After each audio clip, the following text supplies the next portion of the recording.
This is just some some brown paper tape, and I will give you plenty of supply of this, however much you need. And I just tear off a little bit. Everyone asks me how much. It doesn't really matter. Maybe, let's say 3 finger breaths, something like that. You just sort of tear it off like that. And then the key with this is we're going to try to support the tip upwards. So the first move is to tape the base of the nose across here. It doesn't really too much matter if there is across the incision or not. Just the key is to get the bottom of the tape there. So I go up here like this and just sort of bring the tip up.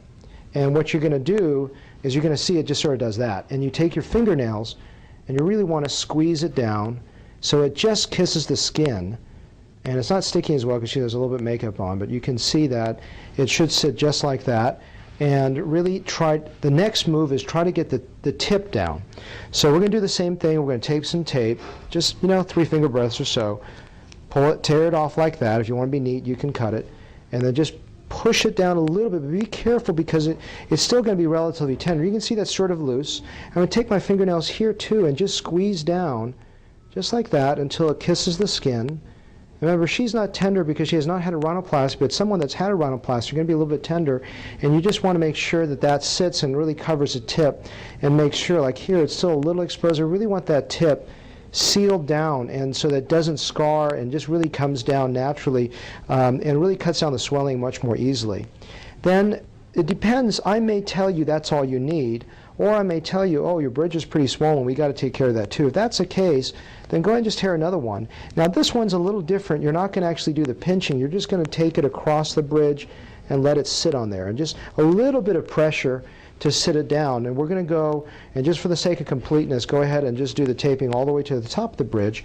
So again, tearing it off, 3 finger breaths or whatever you want, and then just gently pushing down a little bit so that we can get everything covered. And you can see there isn't that pinching effect. All you got to do is sort of push down like that. And that's how to tape a nose. Now, the way that, the time that you tape the nose is after taking the splint down, taking everything off.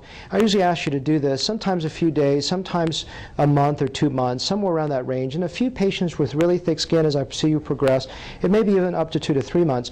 And for the first week after the splint comes off, if you're home, you can, and it looks like a lot of swelling, you could even wear it during the day, but definitely at night. So what you do is you say, well, can I walk around town like this? The answer is no, obviously.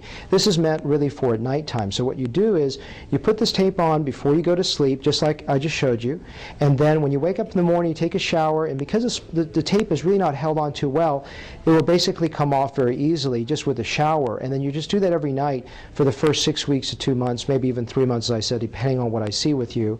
And the other thing that's really important with this too is that when you're supine or lying flat, there's more swelling that gets into your nose, so it really helps you, especially before you go to work, there's not much swelling. So if you tape it down when you're lying flat, the swelling can't get into the nose, and therefore the nose doesn't get more swollen. There isn't that variability of swelling. So hopefully that little short video will give you an idea of how to manage taping your nose afterwards. And again, I'm happy to review that with you in person. If you have had a rhinoplasty with another surgeon, this is not applicable to you because I do not want to give advice to another surgeon's patient, but this is really for my patients. Hopefully that was helpful.